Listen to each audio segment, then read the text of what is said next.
بسم اللہ الرحمن الرحیم۔ السلام علیکم، میں ہوں رانا ایڈی اور آپ دیکھ رہے ہیں میرا یوٹیوب چینل سٹیپ اپ۔ ناظرین، آج ہم اپنے فارمر دوستوں کے لیے ایک بہترین ویڈیو لائے ہیں۔ ایسے فارمر دوست جن کے رقبے اونچے ہونے کی وجہ سے نہر کا پانی آسانی سے ان کے رقبے کو سیراب نہیں کر پاتا، وہ دوست اس ویڈیو سے فائدہ اٹھا کر اپنے مسئلے کو آسانی سے حل کر سکتے ہیں۔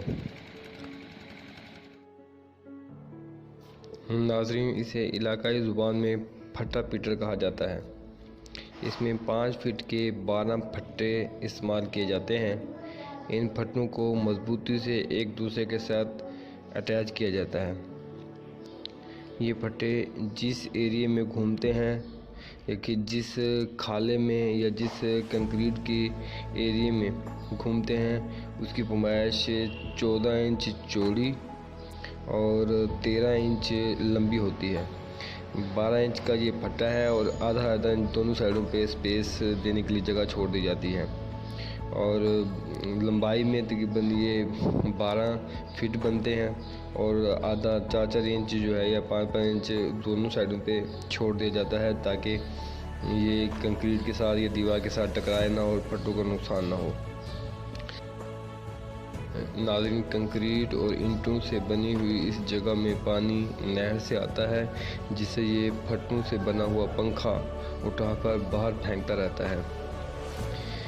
جہاں پر یہ پنکھے پانی کو پھینکتے ہیں وہاں ڈھلوان بنی ہوتی ہے، اینٹوں سے ڈھلوان بنا دی جاتی ہے جہاں سے پانی کھالے میں بآسانی چلا جاتا ہے۔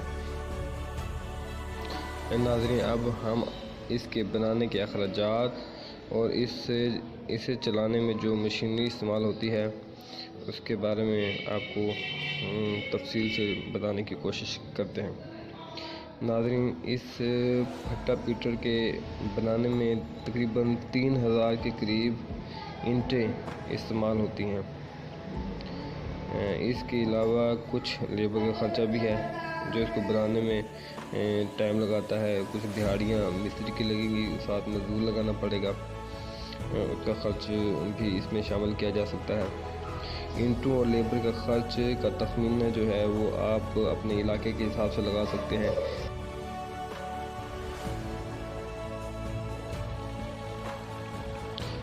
ناظرین، اس پھٹا پیٹر سے فائدہ اٹھانے کے لیے جو مین خرچ ہے وہ پیٹر اور گیئر باکس کا ہے۔ پیٹر اسے چلاتا ہے اور گیئر باکس اس کے چکر کو کنٹرول کرتا ہے اور پھٹا پیٹر کو چلانے میں مدد دیتا ہے۔ ناظرین، میں نے کچھ پھٹا مالکان سے بات کی ہے جو پہلے سے اس پھٹا پیٹر والا جگاڑ سے فائدہ اٹھا رہے ہیں۔ ان کے مطابق ایک پھٹا پیٹر 3 ٹیوب ویل کے برابر پانی اٹھاتا ہے نارمل سپیڈ میں۔ اگر اس کی سپیڈ تیز کر دی جائے فیول ایکسپینسز تھوڑے سے بڑھ جاتے ہیں، لیکن پانی کو اٹھانے کا جو اس کا عمل ہے وہ بڑھ جاتا ہے۔ جو دوست اس پھٹا پیٹر سے فائدہ اٹھا رہے ہیں ان کے مطابق ایک پھٹا پیٹر کا گھنٹے کا جو فیول ایکسپینسز ہے وہ ٹیوب ویل کے ایکسپینسز سے 3 گنا کم ہے۔ ایسے علاقے جہاں پر نہر کا پانی زمین کو آسانی سے سیراب نہیں کر سکتا، ان رقبوں کے لیے پھٹا پیٹر بہترین حل اور ایک بہترین جگاڑ ہے جو کہ کم خرچے میں بنایا جا سکتا ہے اور اس سے بہترین فائدہ اٹھایا جا سکتا ہے۔ آپ اس ویڈیو میں چلتے ہوئے پھٹا پیٹر کو دیکھ کر اندازہ لگا سکتے ہیں کہ یہ کتنی مقدار میں پانی اٹھا رہا ہے۔ اس کا اندازہ لگانا مشکل نہیں کہ یہ ٹیوب ویل سے زیادہ پانی اٹھا رہا ہے۔ امید ہے آج کی ویڈیو آپ دوستوں کو پسند آئی ہوگی اور بہت سے دوست اس ویڈیو سے فائدہ حاصل کر پائیں گے۔ ویڈیو دیکھ کر ایسے دوستوں اور بھائیوں کے ساتھ لازمی شیئر کیجیے گا جن کے رقبوں کو نہری پانی آسانی سے یا براہ راست سیراب نہیں کر پاتا، تاکہ وہ اس سے فائدہ حاصل کر سکیں۔ ویڈیو اچھی لگی ہو تو لائک کر دیجیے گا اور میرے چینل کو سبسکرائب کر کے بیل کے آئیکن کو پریس کر دیں۔ شکریہ۔